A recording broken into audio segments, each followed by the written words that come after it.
Okay. Then let's talk proportionality. They're guilty. Agreed. But now you have to decide what's the right sentence. Like a judge. Like a judge.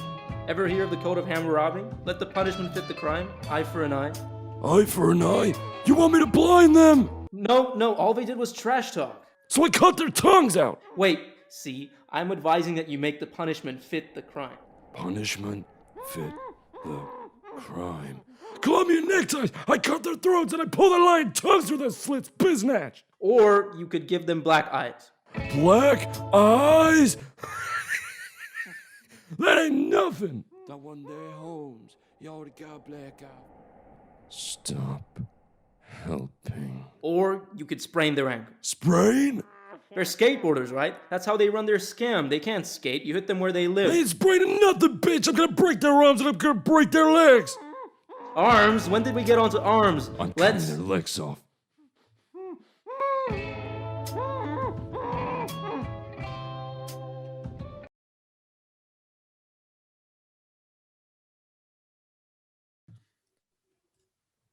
Hello and welcome.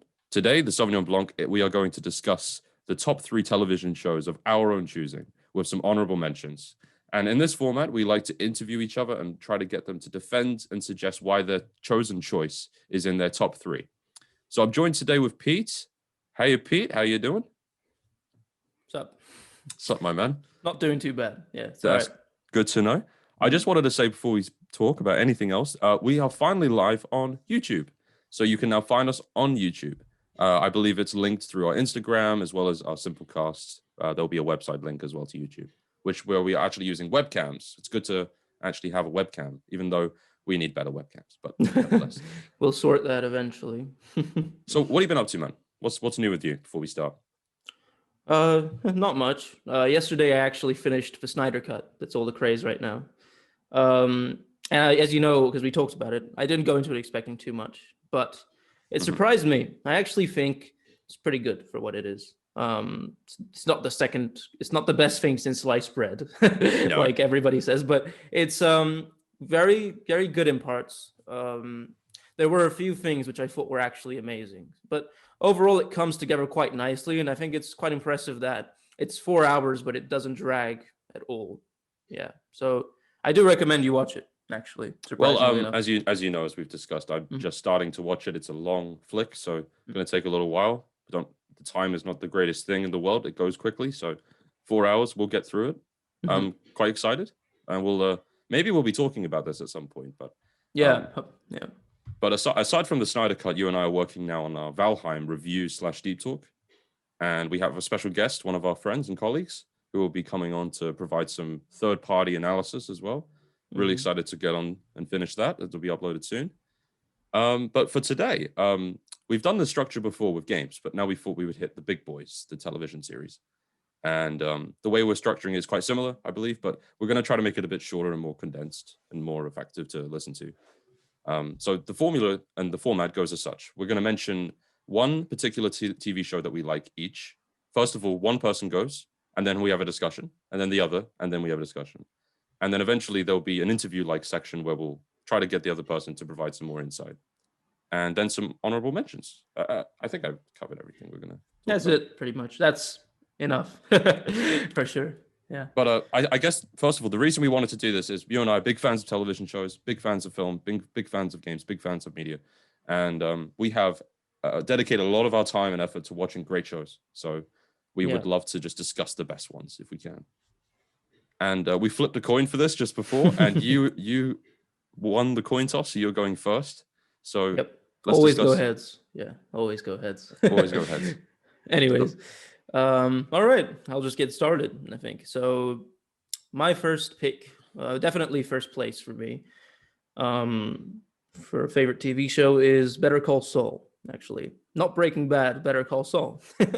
Now, before everybody goes crazy, I do think Breaking Bad is great. And it was my favorite TV show for a while, but now just being at the 5th season of Better Call Saul, I don't think even Breaking Bad doesn't stack up in quality. And I'll just talk a little bit about why I like it so much now. Yeah, Better Call Saul is one of those types of things where I genuinely, it feels like it's objectively, I don't know, perfect. Everything, it has this thing where everything about it feels like it's been meticulously planned. Because it functions on several levels, really. It functions in trying to create a new narrative and in deconstructing a character. In this case, Jimmy McGill, Saul Goodman, and showing his path down the echelons of morality, going down the seven circles of hell. And it's interesting how a character which is so sleazy and so unlikable in Breaking Bad is actually like a three-dimensional person you care about. And like the whole way, like literally the whole journey, you're praying that, I don't know, you enter some alternate dimension where he doesn't make the choices that he makes and he stays Jimmy McGill. But of course, that's not the story. And the way they interweave, like a really great, a perfect character study, which moves at this really glacial but silky pace, with also a really compelling and fun world building elements of crime, of a criminal organization, and then interweaves all of that with Breaking Bad, where it perfectly places everything and adds Easter eggs and sets everything up for Breaking Bad along the whole way. The fact that it can do all of those things perfectly is insane. Yeah, it feels like a friend of mine and me. We often call Better Call Saul like a TV show that comes from another superior dimension with more intelligent people. That's what Better Call Saul is to me. Um, yeah, we'll talk about. I think eventually we might make a full episode on Better Call Saul because there's a lot to talk about after the fifth season, even some concerns that we'd like to voice. But I'll leave that for later. For the moment, Better Call Saul to me is a perfect show that somehow outshines like Breaking Bad, which was a monolith. And literally everything it sets out to do, it does it perfectly. Yeah, that's what I think. Okay, great. Yes, you highlighted that really well about the sleaziness and the douchebaggery that is Saul, and how you somehow find him likable in the acts that he does, and the morality sequence you mentioned is very true as well. So now we're going to discuss it. So I'd like to just start by saying I agree as well. I loved watching Better Call Saul. I thought it was a really out of the blue thing as well. Yeah. I think no one really expected it to be a transcendent piece of cinema. Or Yeah, you know what I thought when I first heard they're making Better Call Saul, or like, I'd be like, I was like, okay, Vince Gilligan clearly he needs some money to buy that new yacht or something, and he's just gonna make some fun little comedy with Better Call Saul. But yeah, I did not expect proved this. us all wrong, actually. Yeah. I think maybe he even thought it would be funny just to see everyone's expectations. Yeah. Everybody's low expectations, and then possible. So I'd like to ask a lot of questions. I'll start with a few key ones. Now, I agree. We should make a full dedicated episode because Better Call Saul is kind of like a big thing to really discuss at length. There's so many big things it gets right, and not much it gets wrong. But I'd love to ask, what do you think, first of all, the ending of the newest season? You mentioned it concerns you, and I have similar feelings when I think about this. Do you want to just explain why? And maybe you could provide some context to why you're a bit concerned about it, because it's been quite, as you said, perfect. Yeah. I just hope that. Right. So let me just add context for maybe people who forgot. The end. Better Call Saul ends with a ridiculous segment where Lalo escapes a hit on his life, and he's then set up as a huge, like, menacing villain walking while thunder is striking and lightning around him. And up until this point, Better Call Saul has managed to stray away from really dramatic Breaking Bad-esque moments like that. It somehow managed to add like everything that can go dramatic, like melodramatic, stays like absurdist and rooted in reality in a way which is really interesting. Like even the way they did Tuco, etc. And I really like that it's different from Breaking Bad, where it's not operatic and epic and crazy. It's just a slow journey that's really well pathed. That's all.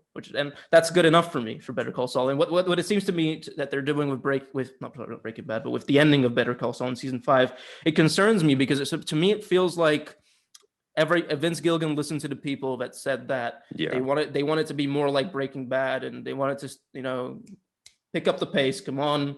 And he was like, okay, let's set up this huge villain for the next season, get people hyped, leave it on a cliffhanger. It's going to be crazy. People are going to die, etc. And that doesn't seem like Better Call Saul to me. And if it somehow changes his identity in the last season, that would be horrible. Like, that would be world shattering. And I hope that's not what it is. Yeah, I just hope like that it hasn't suffered some kind of creative change, like a subtle creative change over the past season. I actually want to say, so I feel this show has always been about nuanced character progression, and now it's about the antithesis of that, where they create this big arc for the character. Now it's going to be forced, and he's a Looney Tunes character, pretty much, kind really. of. And it's going to be interesting to see if they're going to completely go full out Breaking Bad with it, because it seems likely. Mm-hmm. It seems likely, and the question is still in the air regards to Kim, right? It seems there's some connection there. Any thoughts on that? On the Kim possibilities? I know we've been debating it in time. Yeah, I think that was one of the most compelling parts of season 5. Her character, it at first feels like her character changes drastically, but really that's who she was the whole time. And if you pay attention, it's clear that there's a lot of ambiguity regarding her character. Mm-hmm. And yeah, obviously she's not in Breaking Bad, so now we're wondering what will happen to her. Yeah, it's very exciting, that aspect. I'm really excited to see that. Yeah, I don't know, I'm just worried about this whole Lalo thing. Plus, he's such a cartoonish character. Like I said, he reminds me of Bugs Bunny in a sense. Yeah, I don't know, we'll see. Plus, oh my god, the way he's set up, I think is so stupid. Like, Gus says that he's hired the best hitmen this side of the Mississippi or something like that, but they're a bunch of morons. Literally, I could have done the job better than they did, and I'm not a paid killer. Like, it was ridiculous how it all happened, how he got away from that situation. It's like they were all high on crack. Maybe they were. Yeah. Okay. So let's talk about a few other aspects about Better Call Saul. Mm-hmm. I think the big thing that a lot of the cinema nerds love to talk about is the cinematography of the show, because it's clearly well directed by Vince Gilligan, right? Yeah. And I've noticed this. I think that the color choice as well, especially, it's similar in Breaking Bad, as Walter White's character clothing starts as very dry and sand-like, and it becomes almost like this greenish, kind of like the idea of envy, but he's become it almost. It's like that transition of colors. Yeah. Well, Better Call Saul, you know this, with his colors of his suits and all that, it becomes part of what we now know in Breaking Bad. Any thoughts? I think that's one thing that really stood out to me. Really loved it. That's why I think the show is so good, because it breaks the generic convention of how TV shows should work, with how dialogue and exposition is supposed to be handled. It doesn't go for the easy thing where you give the information in such a way where you hook people and keep them going. It takes its time, and it accepts the fact that sometimes an image, visuals, make the point better than words ever could. And the visual language and the way he uses imagery is perfect. It's amazing, like the types of emotions and ideas he can convey just with an image. Like in the end of season 4, I believe, when Saul Goodman or Jimmy McGill, he finally gets his license back. and you can finally see like the deconstruction where he slowly turns into Saul Goodman. The way his mannerisms change, he suddenly like he starts calling women honey. And like the way not just the way he's dressed, but the colors around him, the colors in the room change. You can see the purples, the blues, the really bright in your face colors to show the character shift. I love that. And then he does that in, oh my god, like the first time I saw it, I couldn't believe it when he does that little twirl, but his head doesn't move, it remains stationary. Better Call Saul, like that was amazing, and that's something that it doesn't happen in other TV shows, because Vince Gilligan has the confidence to accept that people can just understand it, and he understands that visuals and cinematography convey concepts better. Yeah, I've got 2 more questions, and I actually really think I need to ask these questions. The first, though, is about Saul himself. Why do you think he resonates with people so strongly, like you and I, and I'm sure some of our viewers? Why do you think Saul is so interesting and appealing? Yeah, I mean, I don't actually believe in this system. Okay, so you know the Myers-Briggs personality test, the MBTI. Oh yeah, of course. Yeah, I don't actually believe in it, but just I'm gonna use it as a parallel just because it's easier. There's SJs in life, and there's TPs, and like something like an ENTP or etc. For example, are people who are intelligent, charismatic, but they find it harder to function like within the rigid nomenclature of society. SJs are people who thrive in it, and I would describe Jimmy as the former, where like him and society don't mesh perfectly.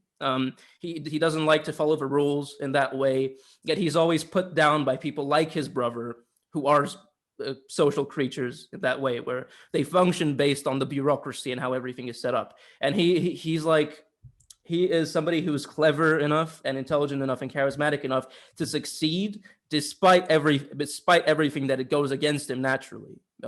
Like adults aren't supposed to function like this, yet he can, you know. He's skilled enough and he can handle his own in a way which is just really inspirational, I think. And I think that's why people like him so much. He's a functional member in society without following the rules. And okay, and my last question is something that I think will be a theme throughout this podcast, is the idea of anti-heroes. And I actually struggle with this question myself, because is Saul an anti-hero? He is, but he isn't, because he's kind of like an ordinary guy as well. Yeah. So I think that's the point, is that it's that villain, protagonist, anti-hero. These things don't work in real life. Yeah. Frankly, as far as I'm concerned, everybody is a piece of shit in different ways. Somebody in this world definitely hates you. Somebody loves you, you know? And that's just how it is. Everybody has the capacity to be horrible and is horrible, and everybody has the capacity to be a really great person and is. And that's life. That's being a human being, in my opinion. And that's what it shows, that even Chuck has really negative characteristics. He's done some really horrible things to Jimmy, but Jimmy has done some really horrible things to him as well. They're like bastard twins, you know, bastard brothers. And I think that's the point. Like, people, there is a beauty in the way things don't make sense and in the way the chaos of the universe works. That was prevalent in Breaking Bad too, but things just kind of happen through something predeterministic about you, either your biological or genetic makeup or some events that randomly happened. And then you make choices, and those choices have consequences. There's a reaction, but there's nothing you can really judge in most people about it. It's just the way things work. Yeah. Just a tangent, but like, it's like a Jungian perspective about integrating one's shadow. He believed that humans, like you mentioned, are good as well as have capacity for bad. And it feels to me that Gilligan really just integrates the reality of human nature. And that's something I find really fascinating about Saul and for Walter White as well. Yeah, I mean, he does it very well in Breaking Bad too. Like, sure, with the scene, for example, where he bumps into Jane's father, and then the whole plane crash thing. That's like I don't know, like a concentrated shot of the concepts that he's trying to portray. But in Better Call Saul, it's like he expands on it and allows it to breathe, which is why I like it so much. But yeah, it's cool. So Better Call Saul, great choice, and I think it's definitely worth watching. You know, it goes. Yeah, definitely worth watching. Although we're gonna have to wait a little bit now, a year. Until that's the one downfall, is it takes a few years, unfortunately, for this stuff to come out.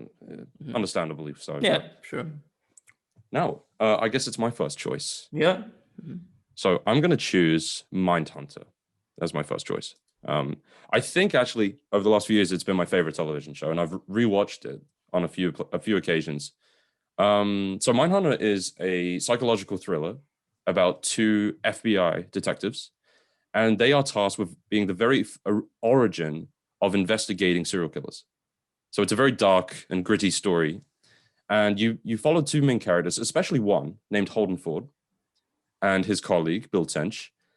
They originally start out just in teaching, and it progresses onto this point where they kind of discover psychology that leads to the analysis of searching and prosecuting and finding and understanding how serial killers kill and why they do it. It's very rooted in criminology, behavioral psychology, and it also features true to life events. So you have such killers like Ed Kemper, who was the co-ed killer who killed the college girls, and you also have people like, well, I don't really want to mention him because I didn't feel like he was done particularly well in this, but you have the hippie killer as well, of course, as we all know him. So I personally love this show. It really emanates this psychological literature that I think I've always been so fascinated about. And it's about why do people do what they do? And it's also about, in what environment must they be in to be able to do what they did? And it's really not trying to frame these people in a positive or negative light. It's just simply trying to understand why they did it. And these guys take on that role perfectly. And it's an interesting story because for Holden, you see him starting out as a very by the book FBI detective who you seem to believe is kind of an emotionless, even somewhat psychopathic himself individual. But it progresses and you understand he really doesn't. There is something truly dark in these people. It's kind of like the shadow mentioning that we've just discussed. And season 2, I thought was a fantastic season 2. There's currently 2 seasons. I thought 1 was personally my favorite, but I think 2 does. There's this specific set piece of scenes that they do, which is called like an interview, and it's in the room, and it's the serial killers on the one side and the guys are on the other, and that's my favorite. I love those environments, those scenes. Yeah, I think Mindhunter's one of the best shows out there. Right now? Yeah, great choice. Yeah, I also love Mindhunter. I don't know why it's not on my list. It just happened this way. Talk about top 3 lists. But okay, so the way I'm gonna tackle the questions is instead of asking about what you thought about performances like Ed Kemper's, etc., which is the surface level, I think, of what people enjoy about these types of shows. Can you tell me a little bit more about like the cinematography? Because that's what I thought was really powerful in this film. The David Fincher cinematography, the way montages the way montages are implemented, also a visual language, but like it creates an atmosphere that is very unique. Wouldn't you say? Could you go over it a little bit more? So I think I really like that question.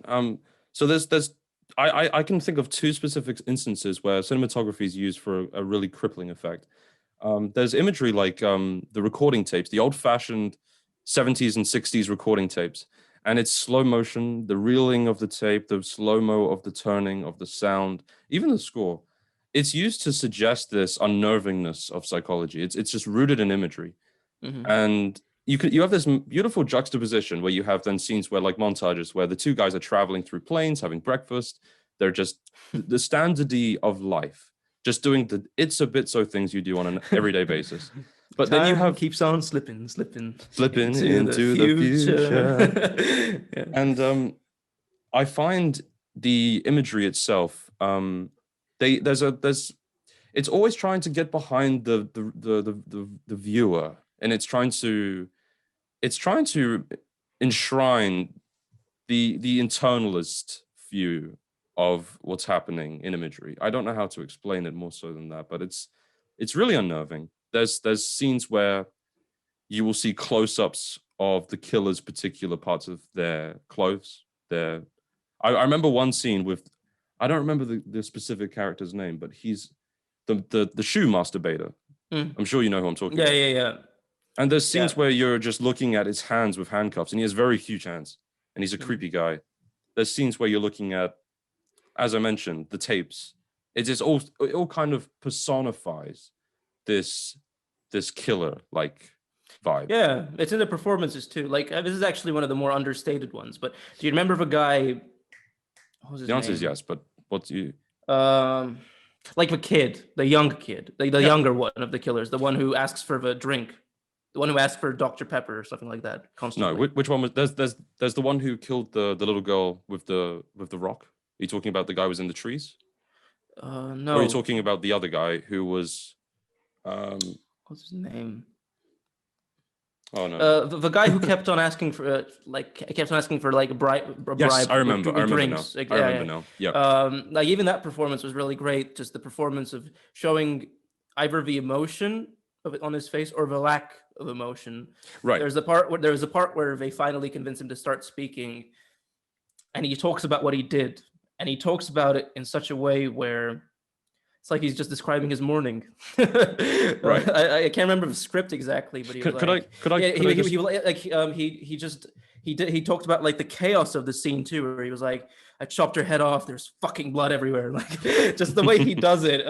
It was really, really well done. No, Yeah, I need to add something to this. So this is actually I think one of the main reasons why I love the show is in these interview sequences, you obviously get this close intimacy with this person who's done this horrific thing. And there are a lot of documentaries that have shown real evidence and tapes. But these individuals who obviously take on the acts of the characters, these serial killers, they're very well helmed. But that's not to the extent of why I like it. It's that it's so close up, and their descriptive detail and analysis of why they did it and how they it's almost like you're talking to a normal person. It's just that's humanity in itself. And it allows you to empathize with them and just exactly understand why they did interact with them in a way that is uncomfortable. Yeah, and I think that's definitely something that was originally thought about when creating this idea. It's just you just get to see firsthand the rationale for why they did these horrific heinous crimes. Of course, there's also the nature versus nurture aspect, right? Yeah. Where a lot of these people have been abused and have come from really troubled homes, and the system is perfectly content with throwing them around like litter, and then they come out, and only then does the system pay attention to them again when they're fucked beyond all recognition. Yeah. And I like in their job as the FBI agents, they're trying to understand the specific categories of serial killers, whether they're organized, disorganized, intellectual, unintellectual. And it's very interesting the array of people you get. There's one guy who's so stupid. I remember his assistant was giving him candy, and he was just like, "I didn't kill that woman." Nope. Lord Jesus. Well, he said he said like vocabulary that didn't even make sense in sentences. Do you remember that guy? And then you get someone like Kemper. So yeah. Plus, I don't know if you have this. Like this show makes me think of like one of like a really deeply counterintuitive thought. Go on. It makes me think about how you can't really blame anyone for anything. Right. Where is the source of your personality and your consciousness, right? You don't get to create your own personality in a sense. I mean, you get to make choices, but to what extent are those choices just the result of your genetic makeup and the way that you are programmed to act and your experiences as a child and the ones you've had throughout your life? Does free will exist? And if it doesn't, how can you get annoyed or pissed off at people? How can you judge people? And it's something that I find so counterintuitive to think about. Like, it's hard. Did it make you think about anything of this sort? Well, yeah, it did. And I think these are the questions that the show puts into your head constantly. And it's riveting. And it also asks the question about whether criminals are formed or if they're born. It asks the question if there's free will within any individual's upbringing.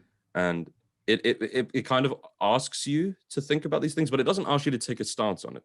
That's something I like about it. It just kind of says to you, this is how complex people are. And people do terrible things. And there's a lot of reasons why. And I just think, and it changes from each individual to each individual. Did I answer your question? It really. Yeah, no, it did. Yeah, it's just, no, just wondering if that's like, if I'm looking beyond what the show is actually wanting to convey. No, I don't. I think that's one of the standard questions it's trying to ask you. Yeah. And I don't think it's meant to make you feel hopeless as a result, though. I don't think it's trying. I don't think the show is trying to make you feel depressed or very cynical about not how at all. Humans are. More interested in understanding how people function. But that I just find it frustrating because you can't.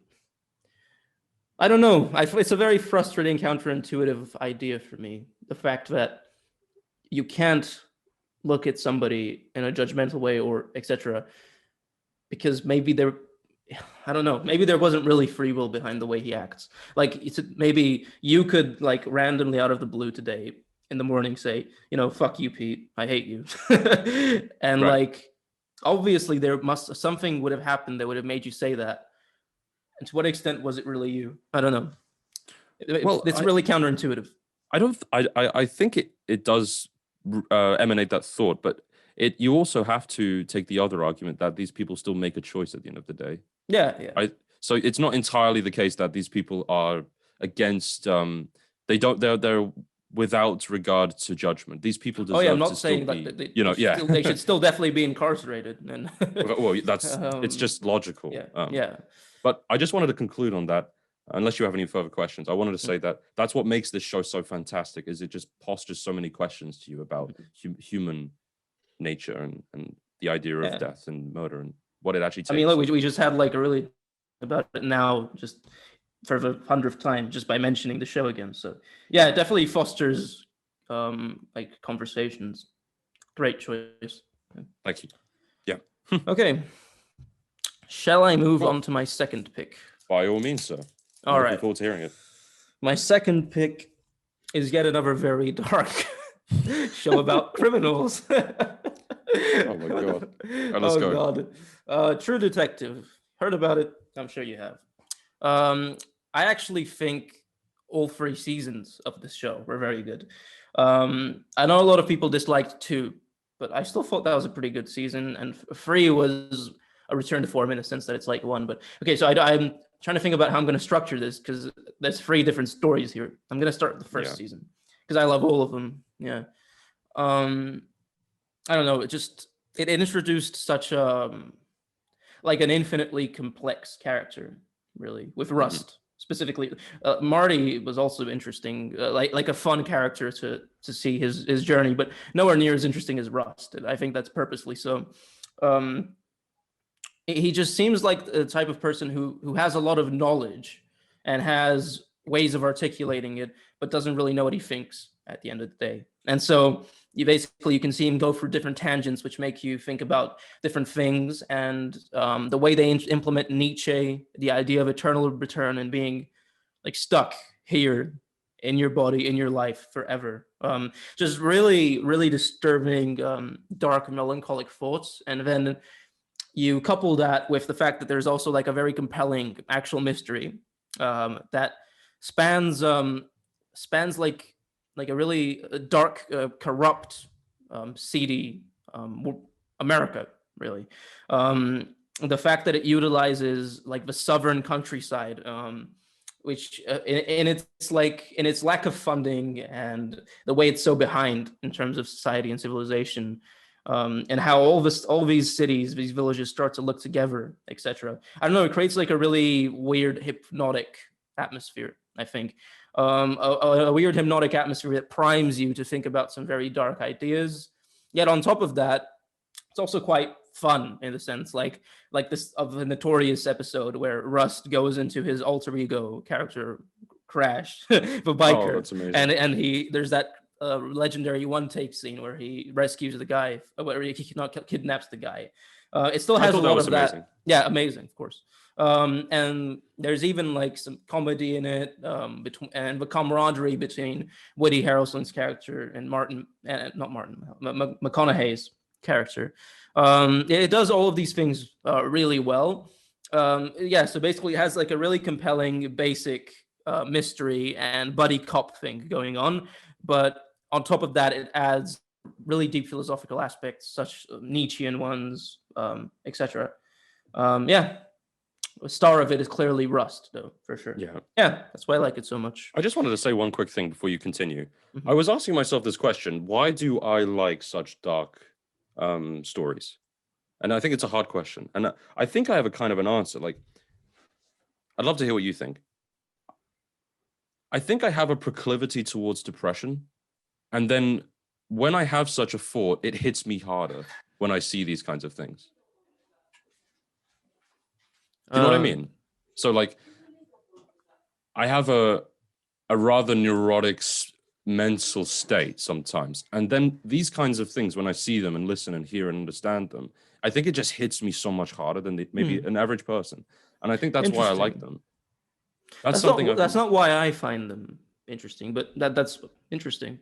I didn't think of that. I don't know why I find them interesting, but I think the reason is mostly just Uh, I don't know. I think the world is an inherently dark place, and solving the way it functions cannot be done through.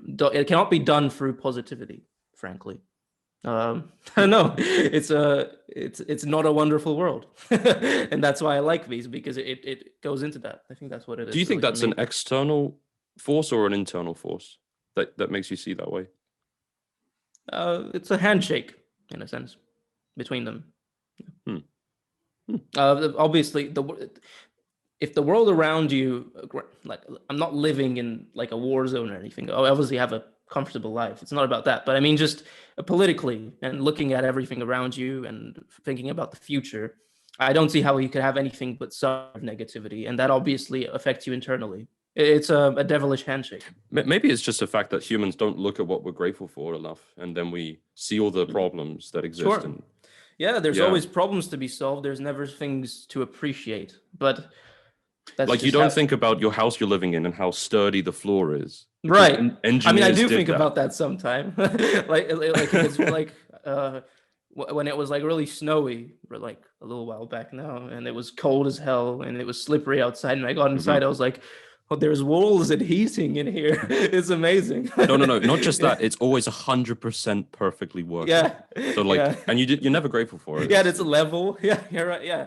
But yeah, we're just not trained to think it that way. But I think that's evolutionary in the sense that um in the sense that you're not supposed to appreciate the good things. You're supposed to think about the possible negatives, so that you keep on going.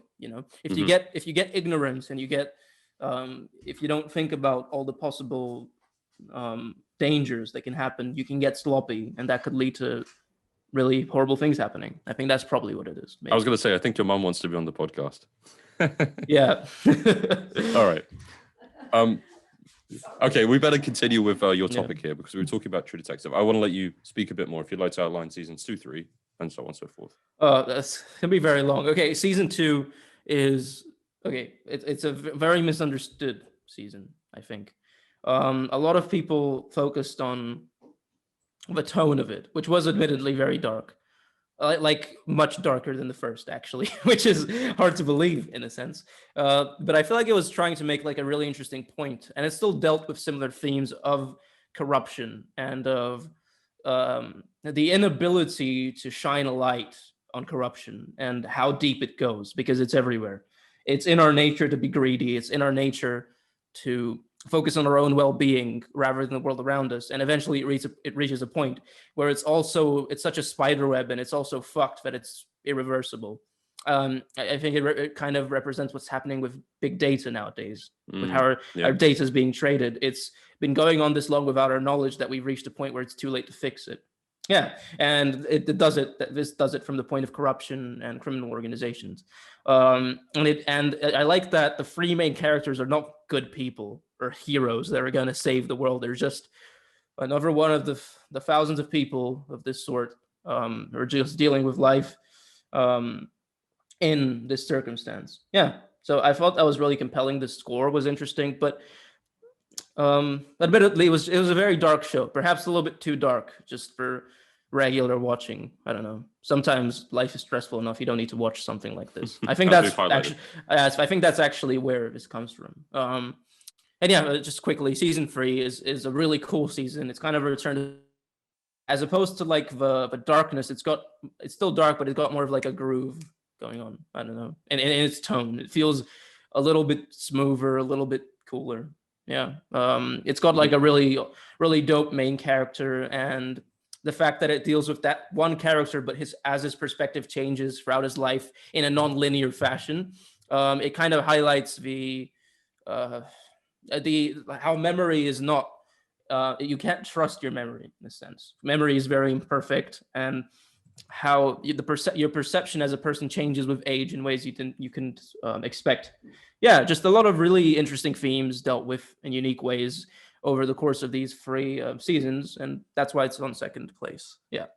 Okay, cool. I wanted to just side note, the actor who plays one of the central characters in season 3. I was trying to look up his name. You mean the main character? Yeah, Mahershala Ali. He's in a lot of movies and television shows lately. He's kind of Yeah, exploded. he's blowing up. Yeah. He's really good. I like Mhm. him a lot. Okay, so I'll try to just ask like a few key questions to allow you to discuss it a bit more in detail. Now I personally, out of the three, have only seen one and three. I actually hadn't seen two, Yeah. and that's a little weird, I know, but I really enjoyed one personally. It was my good favorite, I guess. Yeah. Um, You can't beat Rust, can you? no, not Can't McConaughey. beat it. Yeah. I'd like to ask you a bit about the. I don't want to make it as cheesed as such, but what do you think if you could describe each season in a manner of like message or in a few words? Could you do such a thing? I'm curious. That's very difficult. I understand because they're very complex and not only characters, but Yeah. kind of I'm not showcasing, like some kind of slick professional critic, unfortunately, but I'll try. or maybe even generally. Before I do that, I'll just want to say that actually the main theme from the intro of each season perfectly characterizes the tone of the season. Like the first season has that like Oh, southern gospel thing going on, but there's clearly something rotten underneath. That's season one in a sense. Season two is Leonard Cohen, really one notes, really thick, just dark growls.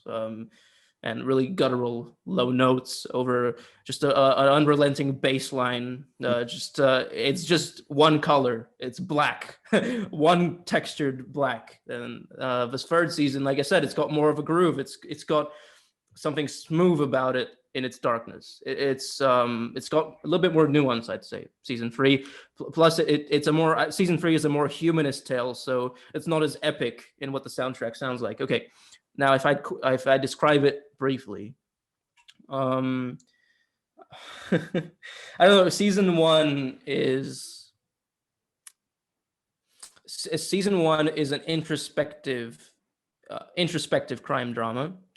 Season two is an extrinsic crime drama. Basically, season one is large scale in how introspective it is. Season two is so large scale in how outward it goes, pretty much. And season three is just a humanist analysis of a person. Yeah. that was a very good explanation, Mhm. especially on the third one. I was just thinking we need to do something on score at some point. We need to talk about best scores, top three. Yeah, yeah. That's something else we could. I mean, it's funny, yeah, because we do these episodes on the films or TV shows, but we always end up talking about the score for a good bit. One of the most important. It's essential. Yeah. Sometimes undervalued as well and underappreciated, which is sad. Mhm. But okay, let's talk a little bit about season one. I'd like to hear your thoughts about the progression of the central character, Rusty. I'd like you to tell me about his arc because I thought that was one of the most beautifully well done pieces, from going from this nihilistic kind of asshole into almost a hero. So Mhm. maybe you could talk me through what your thoughts on that was. Mhm. I mean, yeah. It's almost comedic how obvious his backstory is. Like, it's almost comedic how obvious it is based on what he's been through that he would end up like this. It's like a really obvious Occam's razor, the Occam's razor of how people end up, I guess, which is realistic. He starts off as this undercover cop, of course, and as an undercover cop, you have to deeply entrench yourself within really distasteful organizations, and you have to become one of them in a sense, or Mhm. you're doing your job shit if you don't do it like that. Obviously, that fucks with a man's head, really, and I think obviously he's like witnessed the same cycles, the same horrible cycles that people go through, that they almost become pathetic. When you see this enough of the same horrible thing, you tend to go nihilistic, really. And you just generally negative outlook on life. And what makes him become bitter on top of that is obviously the loss of his daughter. So it's like a very clear cut selection of events that lead to the way he is. It makes sense, and if it makes sense, you believe in the character. Yeah, It's really heavy how this character has had such an awful life, essentially, and it unravels it. And I remember when you first see his home, and it's just like a mattress on the floor, and that was a hard-hitting moment. And it's interesting because their brother-like relationship grows and becomes something of value and importance to him, and I like that. Um, I don't really have any more questions, to be honest, about the show. Like I said, I have not seen season 2, and my remarks about season 3 are Yeah. limited. So, do you have Yeah, and anything else you'd like to say? yeah, no, just to add more to Rust. If anything else, it shows that generally having to endure hardships through life just generally makes you more knowledgeable about the Yeah, world. It I wisens you up agree. to reality, whether you want it or not. That's how he has so much insight into the world, I think. Plus, he's cool, you know. Just like he has some cool lines in it, like I can do whatever I want with impunity. I'm police, and it's just it's just really That's a good cool. one. He's like cool on top of that, you know. Yeah. Yeah, yeah, Okay, cool. I'm just conscious of time, so I think we should stick yeah. We to should move maybe on, definitely. a few questions as well, Mhm. just for each following film. Yeah. Or sorry, TV show. So for my second one, I'm going to choose House of Cards. Not the English version. There was a UK version at some point. This is the US version starring Kevin Spacey and Robin Wright. Purely based on the show itself, I thought it was a masterpiece for at least all of the seasons until the last few. I really enjoyed it. I really thought I've never seen a political piece before. And when I first watched it, I actually was very politically not interested, which I thought was something that made the film even more interesting to me. It showcases the tale of corruption within the US Congress. And it's the idea of once a US whip of Congress who whips votes becomes the next president. And it's about his path to getting there, trying to fuck over everyone who stands within his path. It's a clear on the nose story of that regard, but Kevin Spacey nails the role. And I thought it was one of the most, it's a very drama driven piece with themes of sex, of violence, of drugs. It's all about power, though, and it's something that is very innately interesting to look at through the eyes of a democracy, I think. And taking the US, for example, up until it's got to be careful how I phrase this. Up until a while ago, the US democracy was hailed as one of the best systems in the world. And I've never seen a story that asks the question, to what extent is such a system actually as democratic as one thinks? And of course, every system has corruption. It's without doubt, whether it's large or small scale. But nevertheless, the show itself, I think I'm a huge Spacey fan, and I don't want to talk about anything else aside from the art form. I thought that he plays himself, of course. That's the thing, right? Yeah, He plays that's himself. how he does And things. you can, of course, criticize that view, but I thought he just nailed it. And there's some highlighting scenes in this movie, especially when he knocks the table. It gets my bones shivering. I love it.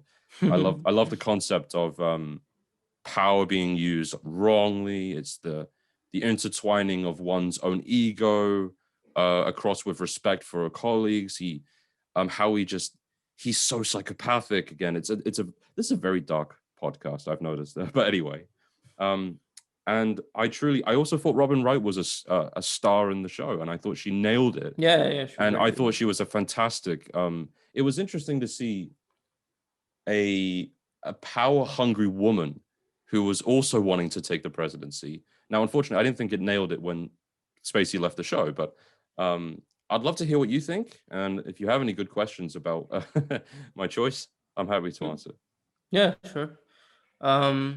Now, there's obviously a lot of things that we can discuss about this in terms of the inherent propensity for corruption, or even maybe perhaps how pathetic this whole thing is. It's a house of cards, right? But what I'll ask you about is let's talk a little bit about one of the identifying marks of this show, I think, which is the breaking the fourth wall. How Spacey's character speaks to you, and you're very much in the front seat. You're in the the passenger seat constantly.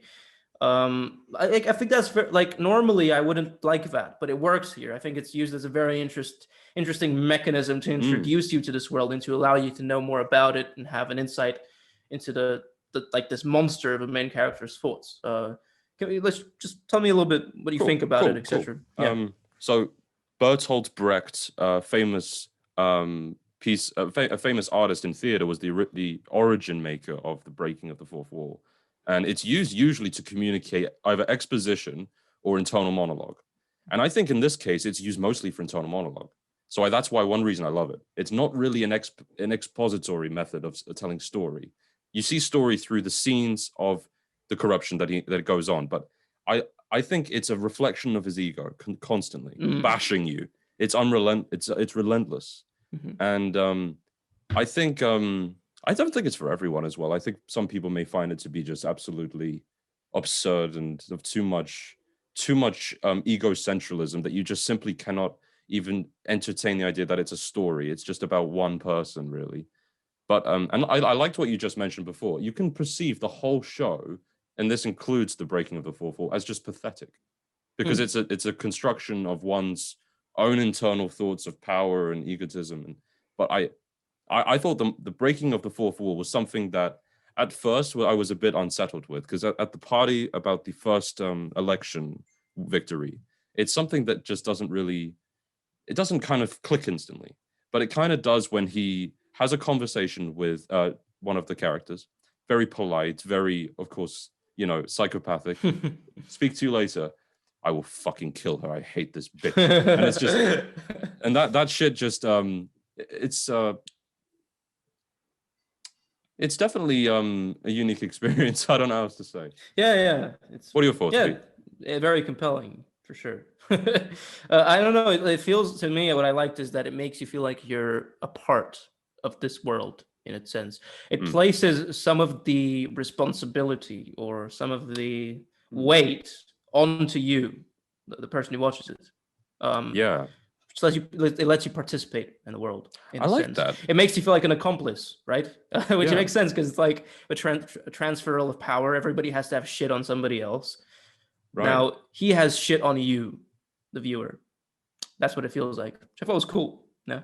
It's really cool, and it kind of, maybe I'm looking too deeply into this, but your point suggests that it's kind of like a showcasing of how one votes the guy into office, and this is like the breaking of the fourth wall. Discussing it with you is reminding you of what he's doing. Yeah. It's like you're responsible, right? That's really clever. Like, plus, it's like a view of how normally you'd get the opportunity to judge these people, right? For what they're doing, but his point is like the point is like you're involved now, and how dare you judge me when you know you do the same in my place? That's kind of the idea. Yeah, it's cool. Fortunately for me, don't you think the show is perhaps a little bit too melodramatic in its theme sometimes about how corrupt everything is, etc. How all the suits are horrible people, etc. I mean, I still think this show is great, but like sometimes don't you feel like you need a break from that within the show? I guess I don't really agree, but I think that the show itself is a heightened and melodramatic piece itself anyway.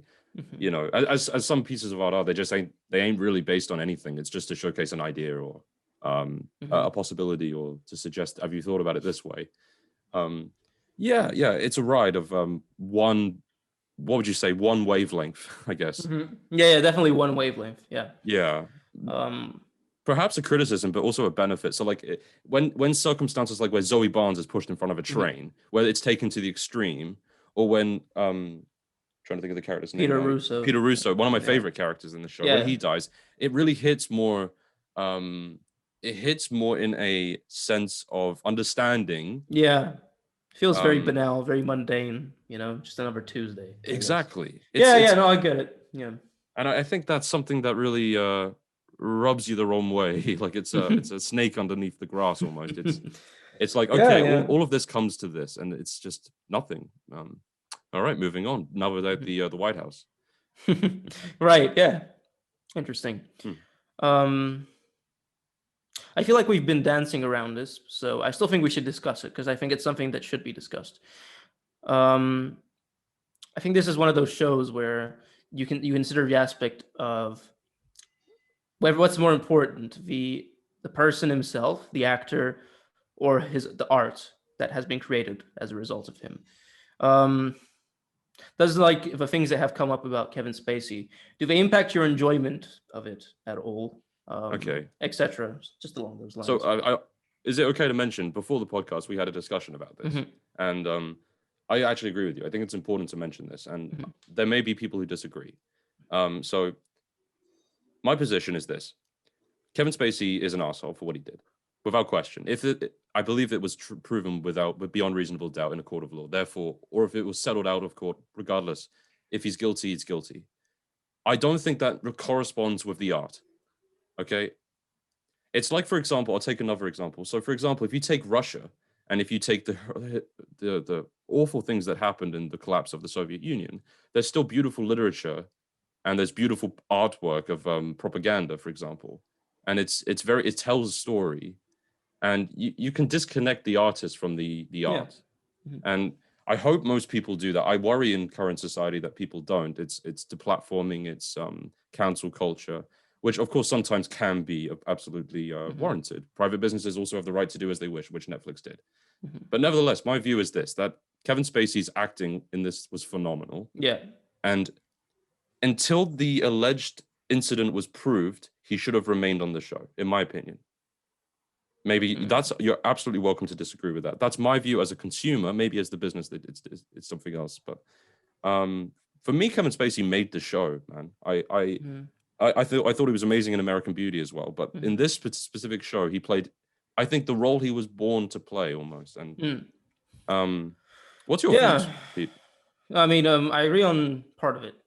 I agree that you can still enjoy the art of somebody who's horrible, really. You just can. Like, there's plenty of horrible people out there who are integral to society in different ways, and that's just the reality of it. And you can enjoy the stuff they've created and still acknowledge the what should be judged about the real person. And as an adult, you should be able to make the distinction and do that. I disagree that he should. I think they made the right choice by removing him. That's where I disagree, because think about how uncomfortable it makes the co-stars working with somebody who's been accused of something like that. Think of the way it makes the brand of the company look, Yes. And even maybe the success of the show. You know, if fans no longer want to watch it because of that, because maybe the consensus is that most people can't make the distinction between the person and the art. You know, of course. So I still think the right decision was made, but I can still enjoy those first seasons with him. I can still acknowledge that it was a great performance despite completely finding the person distasteful. So I'd just like to conclude on what you said, and that I don't disagree with what you said, to be honest. I just I hope that innocence till proven guilty remains an integral part of everything that happens in any accusation. I think it's absolutely reasonable to suspend a person and reinstate them once the verdict has been given. That would have been isn't that a good middle ground, do you think? Instead of just suspense and we're done with you. Maybe, I don't know if it's possible. Of course, there's other factors you have to consider, like you need to film, production, money, time. There's a lot of factors, but in an ideal utopian way, that's how I would love it to be done. Unless the verdict doesn't line up in their favor. Of course, but nevertheless, we're talking hypotheticals. He was found guilty, I believe, or there was a settlement. So, but yeah, I hope it's this is important to someone, because it's worthwhile to still appreciate the arts. You're not appreciating. It's complicated because you're not appreciating him itself. It's what he's done. You know, there is a disconnection there, right? Yeah. I mean, I don't want to get into, because I really don't want to defend. I really don't want to defend him, and I think we've already got into it. And I think when it comes to children, it's unacceptable. Really, that's my view on it. Anyone, in general, it's unacceptable. But I was going to go into this whole discussion about how morality works and how it changes, but let's not do that, because it doesn't feel right. It doesn't feel right. That's not my point. So yeah, I dare say we should move. Move on. Yeah. Okay. But thanks for sitting through that. I think it was worth mentioning, so I'm glad we brought it up. So anyway, now your final choice, please, Pete. I'm looking forward to moving on. Okay. Ooh, yes. This is a long haul. All right. My go. final choice is another show which has different stories every season, but it's a connected universe. Fargo. Fargo is my third favorite show. Once again, I'm going to have to do it in 3 separate ways, but yeah, let's start with season 1. It's crazy how... Sorry, how about you choose a favorite season and then talk about it generally? Is that possible? Sure. It's probably still season 1 is still probably my favorite, but I do love all of them. Okay. So I'll start with season 1. Yeah, it's crazy that it is based on a film, obviously Coen Brothers film, and what they took from ultimately a really simple concept into film and what they turned it into. It's just really cool. I didn't expect that because I was in the camp when at first I was like, okay, this is a classic movie. What exactly are you doing? Why do you need to expand it into a TV show? Mhm. And then I watched it and I was like, okay, that's why. So they change the story up in a really interesting way. They introduce characters which allow for a fundamentally different story to be told, but which ultimately makes the same point about our predatory nature as humans and how every every man should treat himself like a king and he should treat himself like an animal, a beast, take responsibility for things, and do not allow yourself to be emotional or sensitive in a world like this because it's a hard world out there, and there's no space for that. You need to be a man. Now, I'm not saying that I agree that you should be toxic or whatever, Mhm. and I'm also not saying that that's not what the show says either, because this concept that is I just mentioned is brought about by Lorne Malvo, who's the main antagonist in the I love that story, guy. and he is pretty much, in my opinion, he is the devil. Like not metaphorically, he represents the devil, the actual devil in that show, and he's the one who introduces this concept. The interesting part where things start happening is that ultimately what he did to the main character, the main character starts off as a loser.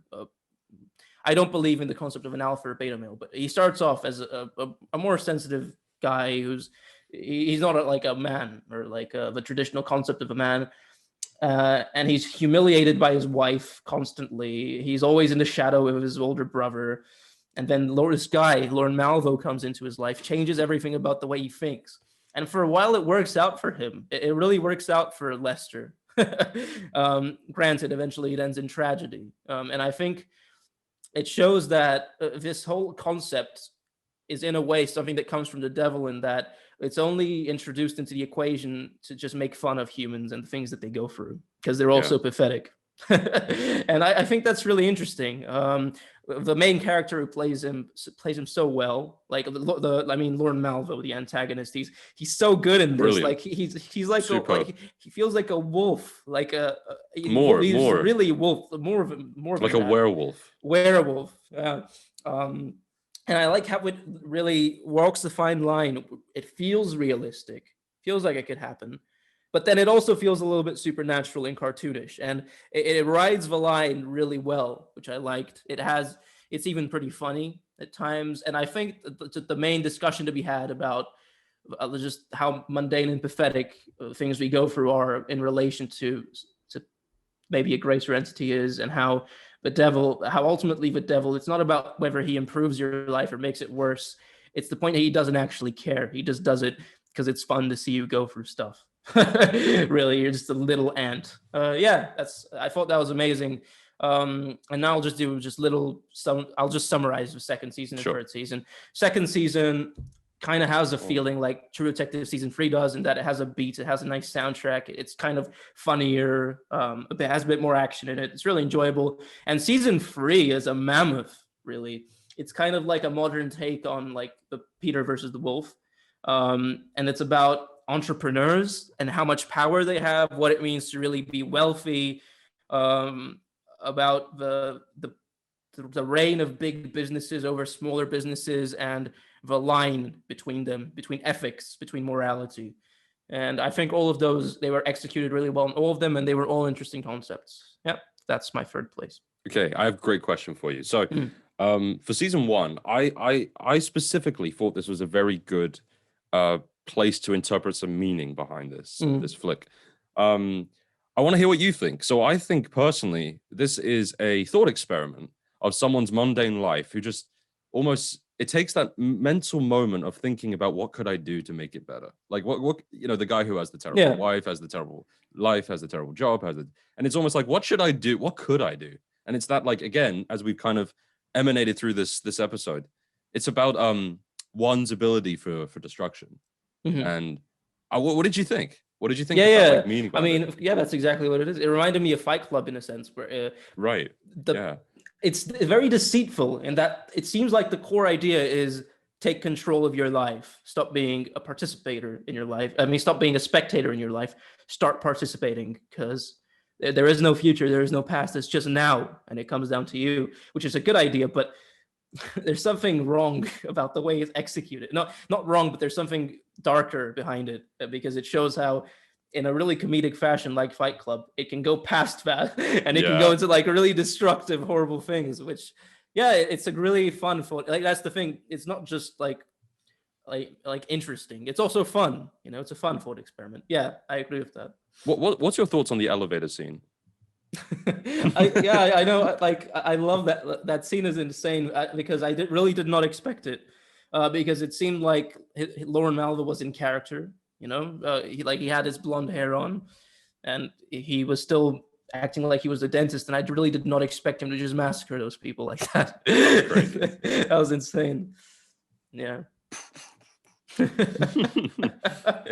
Yeah. Any criticisms you found across the whole piece? Would you have liked it to maybe? Well, I think one criticism is that there wasn't a fourth season yet, but There is a fourth season, actually. I think they did bring one out though, didn't they? Yeah, but I didn't watch it because Yeah. I heard bad things, which is worrying. But I will still eventually watch Huh. it. Yeah. Okay. Do you want to have any more concluding points? I know time is of essence, and No, it's enough. Actually, if I'll say anything, please do watch Fargo, people. Like, try season 1 at least, because I feel like this is actually kind of slept on. I don't think a lot of people know about Fargo or have watched it. So I think I agree with you. I think people should check it out. It's kind of gone under the rug. Yeah. I haven't spoken with any of my other friends about Fargo except yourself. If I ever mention Fargo, if anything, normally they don't know what it is, but if anything, they assume I'm talking about the film, the original film. So, yeah. Martin Freeman was like playing himself, I think. No, I'm kidding. No. Okay. So my last choice, because the reason I'm pushing us along here is I know we're nearly hitting an hour, and we want to mention some honorable mentions before we tie up the episode. Yeah. So, okay. My last choice is Dexter. So again, I've noticed that we've got this very big theme here, and I think we should discuss afterwards some connections between the genres and TV shows we've mentioned. It's all dark crime genre somehow. It's interestingly different that to movies, perhaps like our favorite movies, maybe. But for me, Dexter is my last choice, and it's again a serial killer story, and it's just this clear understanding of the mind of an individual who's not socially adept. They're socially inept, should I say. And they don't understand human behavior, and it's a consequence of their childhood, mother dying. Terrible childhood leads to mass killer in Miami, and I'm trying to speed it up, of course, but Dexter's a very nuanced character, and he's always trying to understand. Here's the crust of the thing. He's an anti-hero. He's the complete principal point of what an anti-hero is, and he kills bad people. He kills murderers, rapists, serial killers, anything. He kills other serial killers, which is I find as an interesting point. But and the story unravels very well up to season 4. I think it's a beautiful set of four seasons. I've got my girlfriend to watch it, and I think she enjoyed it as well. But unfortunately, season 6 and 7, especially the finale, where many Dexter fans would say it really, really missed the plot, and it unfortunately came to a really rather sad conclusion that I think none of us were hoping would see. We wanted to see Dexter get what he deserved. I still would. I'm going to just share this. I know it's not really talking about the series. He ends up becoming a lumberjack. So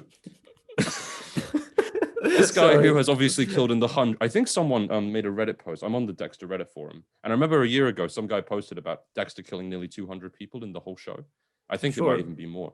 Yeah. But in the end, he escapes the police. He escapes a mass investigation. And he travels along to some other island, which doesn't even make sense because it's America, and he sails somewhere, and then he becomes a lumberjack. Now, what I understand is they're rebooting this, which I'm so pleased about. So they're going to do some sort of reimagining of maybe a new conclusion for Dexter. I'm curious where that will go. They might even just cancel the last season. But what I would have liked to have seen is him on the electric chair or the injection chair, death chair, and his life is flashing before his eyes, and you can see emotion. It was such an easy write. The guy who's had no emotion all of his life. Well, it's been slightly in development in season 4 or 5 because he loses Rita and he loses a good friend. And and then when he loses Deb, which I thought was terrible that they actually killed off his sister. It made no sense for him, losing the only thing he ever had, really. But in the end, he has no emotion and he's woodcutting. And I thought, why don't you stick him on the electric chair and have his life flash before his eyes, like in the classic, almost beautifully written Shakespearean way, and have the guy just cry. It's a perfect ending. But anyway. Or they could do it like Breaking Bad, where he feels like everything was worth it. Yeah. But I would have liked to see the opposite to that myself. Yeah. Especially for him. But okay. All right. Dexter. Let's go over Dexter quickly. Now, I know you've recommended this to me a lot. Too many times. And there's something I just can't reconcile with this show. Okay, it's say. so corny and cheesy. Like, the nature of the show is to be corny and cheesy. I can't do that. I'm just wondering, because I know you don't generally like corny and cheesy stuff either. So why does it work here for you? I don't know. I mean, it's everything from the intro. Eggs, ketchup, and it's just... Yeah. And then it's him like coming into the office, donuts. And it's just... Yeah. I always thought it's like a manifestation of his inability to be socially adaptable, right? That's the clear philosophical underline. But yeah, I don't know. I look past that. I have no real understanding of why the cheese is there. I don't think it's effective per se. I think it just is there and you just live with it because like how House of Cards, another one of my favorites, has mentioned it. It's about internal monologuing a lot, and it's about it's about the what's the word? Psychology, But don't you think it's also, in terms of the psychological aspect, it's a bit commodified and Hollywood-esque and fake, typical almost like an insult to how they actually are. I don't know. I mean, not that they deserve compliments, but it's just that I feel like it's a bit insulting to actual psychology or behavioral science. I don't know. It's a good point. Granted, it doesn't have to be accurate. It's supposed to be fun, right? I think that's the idea. Yeah. But at the end of the day, you have to like this character for what he does, which is difficult actually. But you kind of do, and I think it's purely you feel kind of sorry for the guy because of these kind of cheesy / trady reasons. And I've always felt as well that the writing itself was stellar up to season 4, and I always felt the monologuing itself was stellar. By the way, just for all the feminists and the women out there, they had only women writers up until season 4, and then they left. They had some men come in, and then it was shit. So that's crazy. I love that story because if anyone says that for whatever reason, if anyone accuses women of being unequal, look at that. They're so much better in this instance. So much better writing.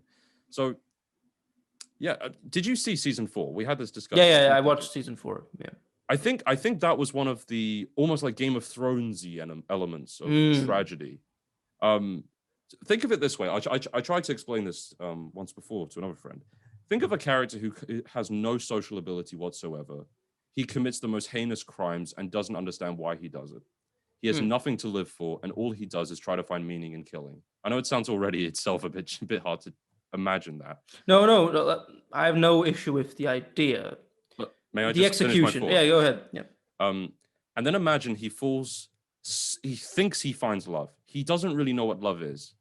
And he also thinks he finds a family, one that when he was born, he didn't have a good one, a terrible one. In fact, his mother was killed. His brother became also as equally fucked up. And then she's murdered. And then the kids will see it. And his only child that he's ever gave life, give something positive into the world, is bathing in his mother's blood. And I thought that was like the Red Wedding. You know, it was like the most impactful moment for me. So yeah. I don't know. Yeah, maybe but maybe it's my fault. I don't know. I feel like melodrama, it only works sometimes for me, and there doesn't seem to be any objective reason behind why it does work or doesn't work. So that's probably my fault. I know we have different styles as well. I know you like a what would you say? Your style something less literal, a bit more subtle. Yeah. Something that's not I don't know. It's difficult to explain. Yeah, but it's cool. But one thing that I would like to talk about, because I think it's really interesting. I don't know if it was intentional, but this show does actually present a unique concept, like about how innately how do I say it? Retributivist. I can't say the word retributivist. Yeah, people are in modern society, right? Mhm. Like, I feel like if you do a survey, more than 50% of people would say, yeah, uh, they should all be, pedophiles should be castrated, Yeah. murderers should be killed, eye for an eye. If they did that, they don't deserve empathy. And look, especially for people who've been through something like this, it's understandable. But we are innately retributivist, which is interesting. And this show shows that. That's why he works, right? That's why he's an anti-hero, because Yes. he kills murderers, rapists, etc. Yes. And we cheer him on while we do that. But there is an inherent hypocrisy in that. I think that's really interesting. Do you think that was actually purposeful in the film? Yeah. And what's your take on not film, sorry, show? And what's your take on the retributivist argument? Yeah. Mm-hmm. I mean, eye for an eye itself is a doctrine that has survived millennia, right? Because everyone, I always think of it like, imagine if it happened to you. If it was personal, then I think your attitude may change. It's always about the personal, man. If you put it into perspective when you hear the most heinous crimes happening, if it's unrelated to you, it definitely doesn't hit as hard until it does. Sure. But it almost feels like it was intentional, and I think it's biological. It's primordial. Like Sure. It's justification, and I think only with the evolution of society, it's just been pushed out. But yeah, I think it was intentional. You just said something interesting, I think by accident, but you said it's justification, which made me think of people are just waiting for reasons to lynch somebody else or kill somebody. No. I should choose my words more carefully, shouldn't I? It's justification for someone who is technically not justified in doing so, but yes, yeah. Although I do think there's something to say about that. I feel like when people turn into like this mob, if it's around somebody who's very controversial, even if he deserves it, they get into this mob, they lose intellect, and they just pour all they hate towards this person, and with the aim of hopefully killing them or doing something horrible to them. And look, I'm not talking about what's right or not. I don't think anything is inherently right or wrong. I'm just saying, there is something hypocritical about that. And maybe there is something still buried deep within where we kind of enjoy the idea of causing pain, but in modern society, we have to do it for the ways which make us seem like we still have the moral high ground. I just wanted to say, I think the modern way of doing it is reputation destruction. I think that's what it is. Cancel culture. Exactly. Yeah. And I think that's the only effective retributivist point we have now. Essentially ruining someone, because in essence you are killing them, you're ruining their life. If you outlaw the idea of murder for when it's what would you say, warranted, I guess, you then go after someone's reputation and their economy, and you go after someone's livelihood. I think that's why Dexter works. It was also between a time period where there was a lot of change in society, especially after the financial crisis. There was a recession. People were probably downtrodden in life, and it was between 2007, so literally just after, just before, sorry, but going after. But yeah, one of my favorite shows. But the conclusion of it was, I have to bite my tongue on that. Sorry, no worries. And I'd just like to say one last thing is, I think Michael C. Hall is such an underrated actor, and I haven't seen him in he's in another show. Barry? No, not Barry. It's either 6 Feet Under or something else, and I might something like that. Yeah. He plays a gay guy, and I understand he performs it phenomenally. And one more thing people might not know about Michael C. Hall: he had cancer, testicular cancer, through Dexter, and he had chemo, he had surgery, and he still performs amazingly. And I know he lost his hair. I actually did not know that. Yeah. Crazy. He lost his hair, and he still performed even throughout the whole thing. Not only that, but he had really strict health. What would you say? Physique requirements, I guess, as well, because he has his shirt off consistently in the show. And he adhered to them. Yeah, and I think he's an amazing actor, and I really respect to that. That's crazy. I want to see him in more. I don't know where he's gone.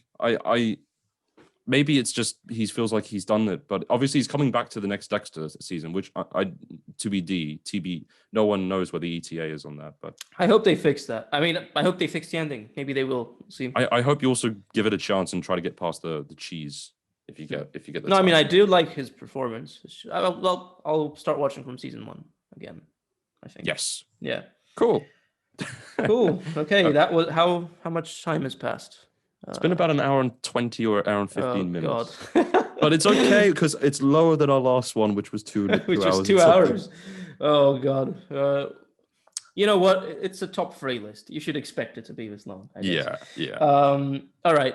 Although we'll finish sooner now, let's go to honorable mentions, I think. Yes. Yeah. I'll just go first because Go for it, man. One of my honorable mentions is specifically the first season of American Gods. Season 2 was okay, but not nearly as good because of what happened, unfortunately, with creative decisions, etc. But something y'all may not know in terms of books, I find it very difficult to make like a top list of anything, even with books too. But there are 2 books for me that are like number 1 and number 2, and it never changes. And American Gods is one of those books.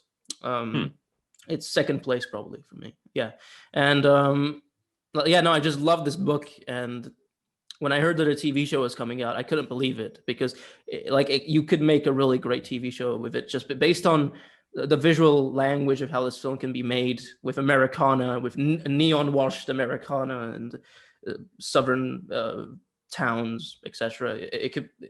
And airports, etc. It would be really interesting. And the first season, I think, did it perfectly because it was the same story idea, but they changed specific things that actually made it work better as a TV. Not better than the book. I still prefer the book, but they made changes that were right to make for a TV show. Like in the book, Shadow, which is the main character, he's very passive. He's almost like a blank slate. I mean, he definitely has a personality and a backstory, but it's like a blank slate because there's the idea is to show that so many crazy things are happening to him that they allow the blank slate to happen so that you as a reader can kind of feel what he's feeling. You can create the emotions, which works for a book, but not a TV show, right? You need the main character to have a personality and show emotion, right? Otherwise, why is the actor there? And they make him a little bit more active, and he participates in the world more willingly, and it's his idea to do so, which makes him a more interesting main character. So it still keeps the essence from the book, which is, like I said, they did a lot of really clever decisions about how to portray the story, and it worked perfectly. Second of all, visually, it is insane. There is no other TV show on the planet that looks like this. They have their own unique, distinct style. There is no other TV show that has a soundtrack like this. Basically, just if I'm going to describe what the story is about, it's about this guy called Shadow Moon. He lands in prison for a few years because of a heist gone wrong, and everything is going well. He didn't suffer any issues in prison. He just kept to himself and read, and just got really buff, pretty much. His wife has waited for him. He has a job coming for him. So basically, he has the opportunity to restart his life. And a day before he gets out, of course, everything goes topsy-turvy. His wife is found to be dead, and she's found to be dead with his best friend's cock in her mouth. And also, was he dead too? Yeah, and also that means that he doesn't have a job coming for him, and he has no opportunities, no nothing. And then this guy called Mr. Wednesday, who's really a weird guy, but he's very charismatic. Mr. Wednesday. Yeah, he keeps on bumping into him in different ways, and eventually, just by annoying him into it, he convinces him to become like his assistant, his personal assistant, and that's his job. And he unravels a world of gods from a variety of different cultures and how they've all congregated in America, pretty much. Because when you think about it, America it is a country, but its cultural heritage is not the idea of America is just an idea. It's not. It doesn't have like a proper cultural history like other countries do, because at least not modern America, because it has because obviously the originators were wiped out in a horrific fashion, and instead we have a bunch of people from different areas of the world here now. Everybody in America is pretty much an immigrant for the most part, except for the few Native Americans who are still left, and yeah, everybody brings a piece of their religion with them. Everybody brings their own gods with them, and it shows how they get commodified by American culture, and it kind of creates like a world beneath the real world with gods who are there, etc. And there's also new gods, in which case, like the TV and the internet, they are gods in of themselves. They're modern gods, and it's like the war between these the old and the new. And it's such an interesting concept, and it's so beautifully executed. I think, first of all, people should read the book, but second of all, you should definitely also check out the TV show if you don't want to read. So, yeah. Okay, very interesting. Do we want to continue asking questions, or no? We just mentioned them. We don't. Yeah. Okay. I had one I wanted to mention, but I don't think I can explain it in detail because I can't recall all details. One of which is one of my favorites, honorable mentions, is The Joy of Painting by Bob Ross. We need some positivity in here. Come on. No, I'm kidding. I'm kidding. No, it's I love it, but I'm not going to talk about it in any fashion. I really enjoyed The Walking Dead and Game of Thrones. I thought I'd group them together because they're obviously everyone's picks. I'm not going to talk about them much actually at all. But what I will say is I enjoyed Walking Dead seasons 1 through 3. Loved it. Thought it was very good. Up until I think the prison was where it, in my opinion, I mean, I was watching up until Negan and when Glenn died, but I think post that it's just not the same. Yeah, season 1 was a very special season. It was the most darkest zombie story I've ever seen. Yeah, most surreal as well. A proper plot as opposed to just events happening for the sake of a soap opera. Events happening for the sake of X reason. Of a soap opera. That's what it turns into. Yeah, but I do agree those first 3 seasons are very compelling. Oh, they're so good. Yeah, they're so good. I'd like to just make a few points about some weird decisions they made, if I may. Like, I was very surprised with Michonne and Rick becoming an item. I thought that was very weird. And it's nothing to do with the interracial aspects. It's purely that I thought they were brother and sister. And I thought it was a very bizarre choice. Oh, you mean like in their interactions and how? No, they become a couple. Yeah, no, but I mean, like you saw them as brother and sister. Yeah. Oh, of course. Yeah, within their interactions. And, I don't understand how you can persuade an audience that they were a team in like friendship and in camaraderie for seasons, and then suddenly there's a romantic dimension. Like it came out of nowhere. Yeah, it was very bizarre. Yeah. Negan itself stuck around for 2 seasons. I think that's correct. I think that's the most weirdest decision. Negan itself in the comics, I read them, was one of the most fascinating characters. And I forgot the guy's name who plays it. He was in Supernatural, very good actor. By the way, I think he's the perfect choice. Perfect choice, without question. It's just the script didn't do it justice. It doesn't land up because they clearly want to make him this enemy of the tribe, but he turns to be this melodramatic piece for just iffy reasons. It just doesn't seem to work. It's been in the formula for a long time, and it's like, okay, we want to keep him around because we don't have anything else going on, so we'll just keep him around. Eventually they'll raid his outpost, but I don't know. I know. Plus, Negan is supposed to be so much more than the average Walking Dead villain. Yes. They treat him like the average Walking Dead villain because everybody knows the formula of Walking Dead now. In a world that is post-apocalyptic like this, and society is no longer a proper construct, sociopaths, they reign. They are the kings of a world like this because they thrive off of the absence of social structures to keep them shackled, so they become leaders. But of course, the power of friendship and the power of community beats them every single time. Like, I know I'm saying it like it's shit, but no, it was compelling for the first few times, but they keep on doing it and recycle this formula, and they did it for Negan, which is supposed to be so much more. Yeah. And one more attachment to this formula, which worked as well, was this community that beats the nemesis. Yeah. Always has one pitfall. You always have consequences. So someone in the squad will die, be killed in one way or another, and there's a sacrifice in overriding corruption and bad people. But it lost it. I'll now move on to Game of Thrones. I thought Game of Thrones was phenomenal. There was nothing on this planet that was better than it for a while. I was in love with the show for a while. Yeah. I think, unfortunately, they fell into one. I mean, we all know why, because unfortunately, George R. R. Martin hasn't finished the books, and they wanted to skip ahead and make the books. And it was a big issue. I mean, we can all look at the last season and come up with our own opinions, but I think objectively, it was just an absolute mess. It was nowhere near the ending that I don't even know what the ending will be, whether we'll even get it. But I'm sure we will, but it'll just take a little while. Yeah. I also was a big fan of Game of Thrones until season 5 and stopped after that. I went back in for season 7 because somebody mentioned it. I hated season 7. And then season 8 was a travesty that almost makes the whole thing like almost ruins the whole thing in hindsight. But no, the first 5 seasons are great. They're very great. I think some key issues went wrong. I think Jon Snow being resurrected was an issue. I think Daenerys becoming the Mad Queen instantaneously was an issue. I think the whole love story is awful. I think it's unconvincing that Tyrion becomes an idiot.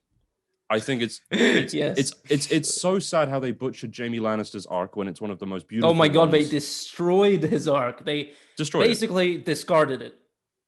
Goodbye character arc. That's what they did. Yeah.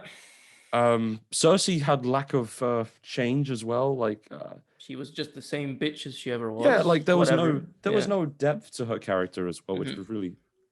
I think I've said enough. I think really. Yeah. But it was good for those first 5 seasons. I've got to admit. It was season 4 probably being the highlight with Oberyn. Very good. So good. Yeah. Okay, man. Let's wrap up with one more each. What do you say? One more each. Yeah. Let's go for it. Now I've got to pick one from this list. You know what? I'll pick one. I'll pick the one which is most obscure because I think more people should watch this show. A show called Patriot. It's on Amazon Prime. You probably know, but none of you have heard about this. I haven't heard about it. Yeah. What's it about? It doesn't have much of a marketing campaign, but I think this show is incredible, and it is so different to other shows. Like actually different from every perspective. It's different from what the main plot is. It's different from how it's executed. It's different in the acting. So Patriot is a show about the son of this head of CIA. Well, not head of CIA, but head of a department within the CIA. And he is an operative. He's an agent, basically. And basically, it's about his way of trying to solve a crisis where Iran is getting nuclear weapons. And it's just him like working through the echelons of society to try to deal with the issue, and things go wrong. Like even though he has training, he has really good training, and he knows what he's doing, the plan always fails in one way. And then it's like a downward spiral of things getting more and more ridiculous, and characters that were initially very unlikable suddenly working together in really weird, wholesome ways. A beautiful usage of music, like really diegetic music too, because the main character, he's like he's an operative, and operatives are supposed to in main media be presented as these cold people who just do a job. They don't have feelings. They don't need feelings. They have protocol instead. Protocol is their lifeblood and training. But he finds the things he does to be increasingly more and more difficult and depressing, and you can see it take a toll on his mental state throughout the whole thing. And his like medicine for it is playing guitar and singing, and he comes up with like these really nice folk songs, and then they edit it really nicely with some cool like visuals and scenes. And it's like a really profound TV show, actually, really unique, funny too, great soundtrack. I think everybody listening should watch it. Really, it's a gem, an underrated gem. Yeah. Okay. Wow. That actually sounds kind of good. I'm gonna probably check that out. What did you say it was on, by the way? Streaming Prime. Oh, well, I'll add that to the list. Okay. I'm gonna conclude on one last series here. I'm going to talk about Love, Death, Robots. It's another thing that maybe some other people haven't heard about. I just wanted to quote directly what it is because it's very unique. You know what it is. We watched it together. Yeah. But it's a anthology series that's on Netflix. Um, and it focuses on a lot of very short series of different genres, from sci-fi to thrillers to horror. And I think it's kind of a mind-bending and what would you say, a visually entertaining set of little short stories. Without going into the detail of all of them, but there are a very, it's kind of like if you imagine what Black Mirror is like, trying to set like little stories, this is the opposite. It's just trying to show you very interesting and even mechanical scenes. And there's episodes with like really humongous robots fighting. There's discussions on art.